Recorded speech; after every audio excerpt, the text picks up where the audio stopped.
BJP को अपना फायदा दिखा तो सुप्रीम कोर्ट के फैसले और बातों की दुहाई देते हुए राहुल गांधी के बाद प्रियंका गांधी को फंसाने का बड़ा खेल करने की तैयारी शुरू कर दी है। लेकिन शायद वो ये भूल गए हैं कि कभी उनकी ही पार्टी के सांसद निशिकांत दुबे और जगदीप धनखड़ ने खुलेआम सुप्रीम कोर्ट की अवमानना की थी। लेकिन इसको दरकिनार करते हुए बीजेपी जो है वो राहुल के साथ प्रियंका गांधी को फंसाने की कोशिश में लग गई है, बल्कि सुप्रीम कोर्ट में अवमानना की याचिका भी दायर हो गई है। क्यों सुप्रीम कोर्ट में अवमानना की याचिका दायर हुई है और कैसे इसमें प्रियंका गांधी को फंसाने की साजिश की तैयारी शुरू हो गई है, ये सब कुछ दोस्तों मैं आपको अपनी इस रिपोर्ट में बताने वाली हूँ। साथ ही इसमें भी चर्चा करूंगी कि क्यों बीजेपी को अचानक से सुप्रीम कोर्ट का सम्मान याद आ गया है।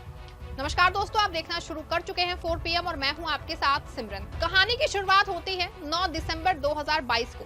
राहुल गांधी अपनी भारत जोड़ो यात्रा के दौरान तवांग सेक्टर में भारत चीन सैनिकों की झड़प पे बोल रहे थे। उन्होंने दावा किया था कि चीन ने भारत की 2000 वर्ग किलोमीटर जमीन पे कब्जा कर लिया है। बस यही बयान बीजेपी को इतना चुभ गया कि उन्होंने इसे सेना के खिलाफ अपमानजनक बता दिया। लखनऊ के डच कोर्ट में बॉर्डर रोड ऑर्गेनाइजेशन के पूर्व निदेशक उदय शंकर श्रीवास्तव ने राहुल के खिलाफ मानहानि का मुकदमा ठोक दिया। 29 मई 2025 को इलाहाबाद हाई कोर्ट ने राहुल की याचिका खारिज कर दी, जिसमें उन्होंने इस समन को चुनौती दी थी। फिर मामला सुप्रीम कोर्ट पहुंचा। 4 अगस्त 2025 को सुप्रीम कोर्ट में जस्टिस दीपांकर दत्ता और जस्टिस AG मसीह की बेंच ने जो है सुनवाई की। कोर्ट ने राहुल को कड़ी फटकार लगाई और पूछा, आपको कैसे पता कि चीन ने 2000 वर्ग किलोमीटर जमीन हड़प ली है? अगर आप सच्चे भारतीय होते तो ऐसा नहीं कहते। ये सुन के बीजेपी को जैसे लॉटरी उनके लग गई। उनके नेताओं ने तुरंत इसको भुनाना शुरू कर दिया। केंद्रीय मंत्री किरेन रिजिजू ने कहा कि राहुल गांधी को सुप्रीम कोर्ट ने बड़ा संदेश दिया है। अगर वो कोर्ट की बात नहीं सुनते तो उनकी बेकार की बातों को कौन सुनेगा? बीजेपी की IT सेल ने सोशल मीडिया पे इसे राहुल के झूठ पे सुप्रीम कोर्ट का थप्पड़ बता दिया। लेकिन सवाल ये है दोस्तों, क्या राहुल का बयान सचमुच सेना के खिलाफ था या फिर बीजेपी ने इसे तोड़ मरोड़ करके एक नया सियासी हथियार बना लिया? आपको बता दूं कि ये वही बीजेपी है जो हर बार राहुल गांधी के किसी भी बयान को पकड़ के उसे विवाद का रूप दे देती है। 2019 में राफेल डील पे राहुल के चौकीदार चोर है बयान पे बीजेपी नेता मीनाक्षी लेखी ने सुप्रीम कोर्ट में अवमानना याचिका दायर की थी। फिर 2019 में ही कर्नाटक के कोलार में राहुल के सभी चोरों का सरनेम मोदी क्यों वाले बयान पे बीजेपी विधायक पुणेश मोदी ने मानहानि का केस ठोक दिया, जिसके चलते राहुल की लोकसभा सदस्यता तक चली गई थी। हर बार राहुल के बयानों को तोड़ मरोड़ करके कोर्ट कचहरी का खेल करके बीजेपी उनको सियासी तौर पे घेरने की कोशिश करती है। 5 अगस्त को सुप्रीम कोर्ट की टिप्पणी के बाद प्रियंका गांधी ने संसद परिसर में मीडिया से बात की। उन्होंने कहा कि ये जजों का पूरा सम्मान रखते हुए मैं कहना चाहूँ कि ये तय करना कि कौन सच्चा भारतीय है कौन नहीं है, ये न्यायपालिका का काम नहीं है। राहुल गांधी ने हमेशा सेना का सम्मान किया है। विपक्ष के नेता के तौर पे सरकार के सवाल पूछना उनका कर्तव्य है। प्रियंका ने ये बयान बीजेपी को बिल्कुल बर्दाश्त नहीं हुआ। तुरंत बीजेपी सांसद मनन कुमार मिश्रा ने जो ऐलान कर दिया कि वो प्रियंका के खिलाफ सुप्रीम कोर्ट में कोर्ट ऑफ कॉन्टेम्प्ट की याचिका दायर करेंगे। मिश्रा ने कहा कि प्रियंका ने मीडिया के सामने ऐसे बयान देकर सुप्रीम कोर्ट की अवमानना की है। इस देश की जनता ऐसे गैर जिम्मेदाराना बयानों को बर्दाश्त नहीं करेगी। बीजेपी की IT सेल के प्रमुख अमित मालवीय ने X पे पोस्ट किया कि अगर कोर्ट ये तय नहीं करेगा कि कौन राष्ट्रवादी है और कौन राष्ट्र विरोधी, तो फिर कौन करेगा? सवाल ये है दोस्तों बीजेपी वालों से कि अब अचानक आपको सुप्रीम कोर्ट की इतनी चिंता क्यों हो रही है?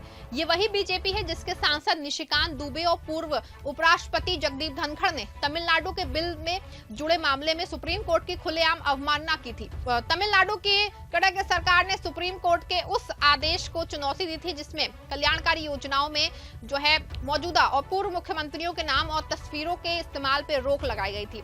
निशिकांत दुबे ने इस मामले में कोर्ट की आलोचना की और जगदीप धनखड़ ने भी इसे सियासी रंग देने की कोशिश की। लेकिन तब तो बीजेपी के इन नेताओं को कोर्ट की अवमानना याद नहीं आई। ये बीजेपी के दोहरी नीति का सबसे बड़ा सबूत है दोस्तों।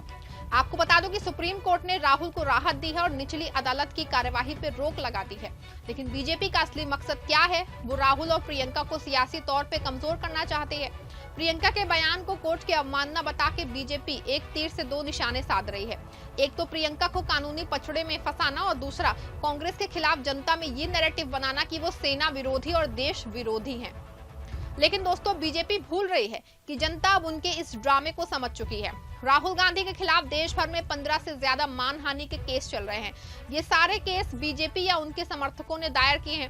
हर बार बीजेपी यही करती है, राहुल के बयानों को तोड़ मरोड़ करके कोर्ट में केस दर्ज करवा के उनको घेरने की कोशिश करती है।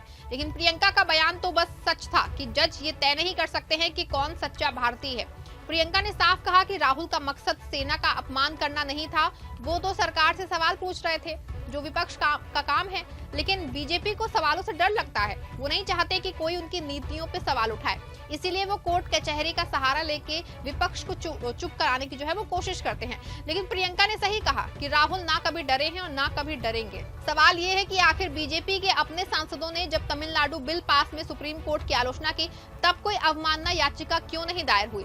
निशिकांत दुबे ने तो खुले तौर पे कोर्ट के फैसले पे सवाल उठाए, जगदीप धनखड़ ने भी इसे सियासी रंग देने की कोशिश की, लेकिन तब बीजेपी के सांसद मनन कुमार मिश्रा को कोर्ट की इज्जत याद नहीं आई थी। अब जब प्रियंका ने सच बोला तो अचानक सुप्रीम कोर्ट की इज्जत खतरे में पड़ गई है। ये दोहरा मापदंड क्यों? बीजेपी का असली मकसद है कांग्रेस को कमजोर करना। वो नहीं चाहते कि राहुल और प्रियंका जैसे नेता जनता के मुद्दों को उठाएं। वो चाहते हैं कि विपक्ष चुप रहे और उनकी गलत नीतियों पे कोई सवाल ना उठे। लेकिन जनता सब देख रही है। 2024 के लोकसभा चुनाव में जनता ने बीजेपी को साफ संदेश दिया था कि वो उनकी सियासी चालबाजियों से तंग आ चुकी है। आपको बता दूं कि राहुल और प्रियंका गांधी जनता के लिए लड़ रहे हैं। वो सवाल पूछ रहे हैं जो हर भारतीय का हक है, लेकिन बीजेपी इन सवालों से डरती है। वो कोर्ट का सहारा लेके अवमानना याचिकाओं का डर दिखा के विपक्ष को चुप कराना चाहती है, लेकिन अब चुप नहीं रहेंगे। प्रियंका ने सही कहा कि सच्चा भारतीय कौन है ये जज तय नहीं करेंगे, ये जनता तय करेगी। सवाल ये है कि बीजेपी का ये कोर्ट ऑफ कंटेम्प्ट का हथियार विपक्ष को चुप करा पाएगा या जनता इस बार भी बीजेपी की चाल को नाकाम कर देगी? आपकी जो भी राय है दोस्तों कमेंट में जरूर लिखिएगा। अगर हमारे चैनल पे नए हैं तो चैनल को सब्सक्राइब कर लीजिएगा, इस वीडियो को ज्यादा से ज्यादा शेयर करिएगा।